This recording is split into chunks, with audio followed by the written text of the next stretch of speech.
Welcome to Hood Champion Boxing Sports. In boxing, you find a way to win or you find a way to lose. So, this Ryan Garcia and Errol Spence story. People are talking about what's Ryan Garcia's next move. And I'm going to tell you what I think should happen. If he can get past Devin Haney. Because right now, man, that whole Derrick James camp is all over the place. Rumors about Errol Spence not paying him, Errol Spence not working with Derrick James, Ryan Garcia out here taking it to the stupid, talking about anything you could possibly think a person could come up with to offend somebody. And even going on an explicit rant about Errol Spence. Now this is what I think, what I would like to happen if I had control of it. We're not sure what direction Errol Spence is going. 154, if he's going to fight, how soon he's going to be back in the ring. But my thing is, if Ryan Garcia gets past Devin Haney, and if Errol Spence does have a return fight, or even if he doesn't, right? Let's just scratch all that. Why not make Ryan Garcia against Errol Spence? Ryan Garcia is just as tall as Errol Spence. I think Ryan Garcia is, 5'11", 5'10", something like that. Errol Spence about the same height. Errol Spence is bigger, but if they fight at a catch weight, I'm thinking of like 150. Although Errol Spence doesn't want to get down to 147. It sounds like 154 is where he wants to be.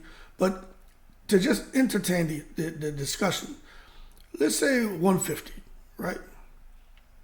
Now, who do you have winning that fight? Ryan Garcia against Errol Spence.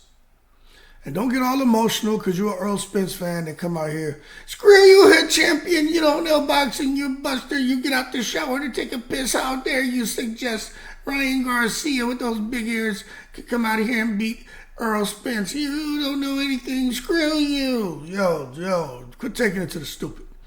Just having a conversation, all right? The reality is, many people feel Errol Spence, his time is over.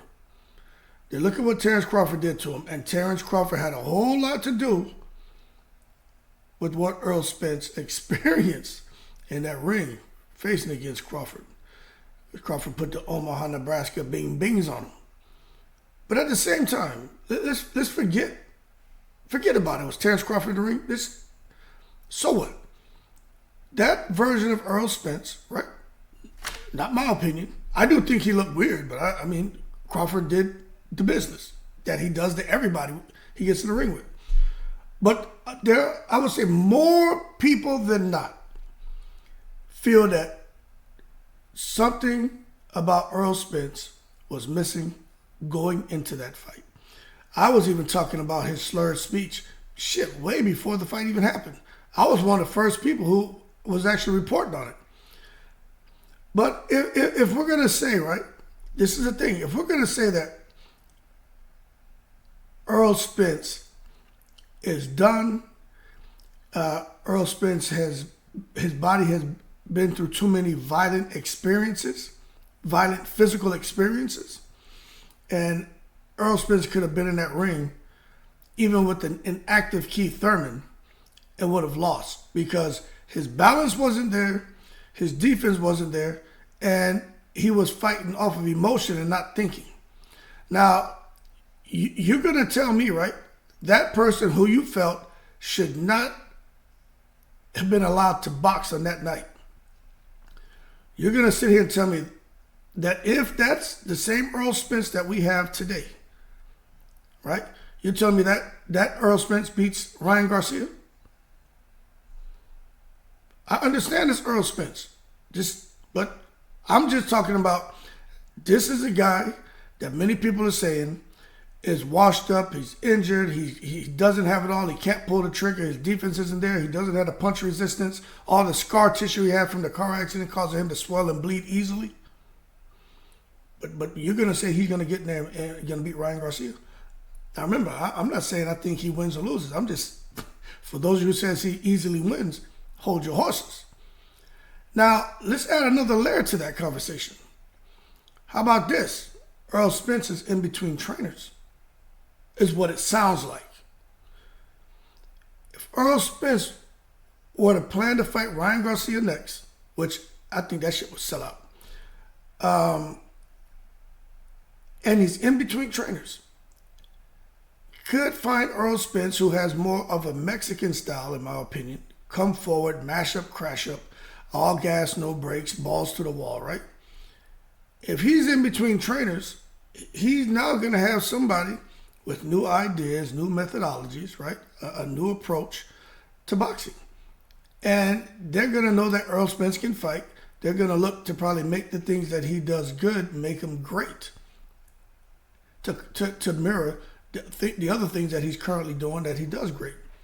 And Errol Spence could be in that ring with Ryan Garcia and not do things instinctively anymore because he's with the new trainer and thinking more about what this trainer wants him to do, follow the game plan. You've seen it time and time again when fighters are in between trainers and they go into another fight, especially into a big fight, things don't really work out for them or they don't look that great or they get hit more than what they're accustomed to. Because in my opinion, you got to let a lion be a lion. You can't turn a lion into a pussycat. Let them roar. No, meow. We don't want the meow. We want the roar. Let them roar. And Errol Spence is a guy who at one point in time had a very loud, commanding roar. Not so sure he still has that loud, commanding roar, but he's still a lion and you still got to let him roar. But when you talk about Ryan Garcia, with his speed, his power, the fact that he's kind of gone looped-it, McDooped-it crazy and just doesn't seem to give a shit about anything, and they've sparred before, so Ryan has a little bit of confidence. But I just think Ryan Garcia would get in there, and I think the fight would be interesting. Because what we're going to see is, one, that, you know what, Errol Spence is still Errol Spence. He just got in there with Terrence Crawford, who's that guy. However, if he gets in there with Ryan Garcia and he gets touched and now Errol Spence gets wobbled, kind of like when Devin Haney wobbled in Regis Prograis, that shit was not expected. Everyone's going to say, okay, hold on a second. Yeah, maybe the ship has sailed on him. And maybe the stars just lined up and Crawford just caught him at the right time, which I think Crawford would have beat him anyway. So it's a lot of people are saying, nah, man, we shouldn't even speculate. But my thing is, get the F out of here with that. You mean don't speculate. That's what boxing is and sports is, man. People sit back here and speculate, assume, and try to predict, and that drives conversation. So if you guys want the facts, there's no goddamn channel out here that's going to give you that much more than what other content creators are giving you, because 99% of these guys, they lie. Or they just have a conversation. And I let you know that that's what my channel is about, having a conversation. You know when you get the facts. But other than that, it's like, okay, we got the facts. Now let's throw some what-ifs out there. And I just think one of the what-ifs is, you know, what if Errol Spence does take what Ryan Garcia said about him personal, but Ryan Garcia is like F him and talking about the money he owes Derek James and all that. What if Errol Spence says, you know what? Fight me in the ring. He may even call him at 154. Because Errol Spence dictates. Okay, this is my question. This is a whole nother video, but I'm gonna give it to you. Who's the A side between Ryan Garcia and Errol Spence? Who's the pay-per-view draw? You see what I'm saying? Who's the pay-per-view draw? Now, some people are gonna say Errol Spence. Hold your horses. We're gonna see what's up. But I think you'd have to say Ryan Garcia. Well, Errol Spence returning will probably put a lot of I know he put a lot of butts in seats, but his pay-per-view may actually do pretty good. But him and Ryan Garcia, I think, will just do astronomical numbers. Astronomical numbers. That's one of them dream matches like Pacquiao, Oscar De La Hoya. But it has to be done it the right way for Errol Spence. Errol Spence is not going to kill himself to get down to a weight he's not comfortable to give Ryan Garcia an advantage.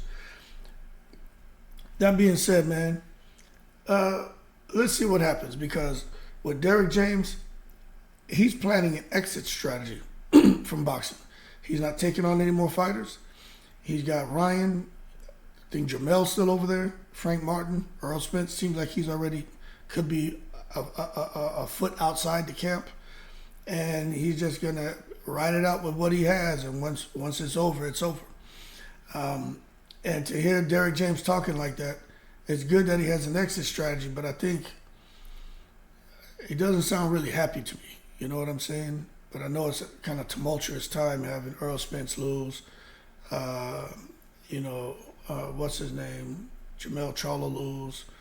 All the ups and downs with Charlo outside the ring. Errol Spence in the money situation. Ryan Garcia with his drama. And he just, the only one out there who doesn't seem to be causing any stress is Frank Martin. Cool as a cucumber, you know what I'm saying? That being said, y'all keep cool. We'll see how the situation unfolds. But I would like for Ryan Garcia, especially while he's out here going crazy, call out Errol Spence. Make some noise. You know what I mean? Don't back down from him if he confronts you. Make some noise. The build up to that fight would be crazy. Crazy. Y'all keep cool. I'm in the breeze.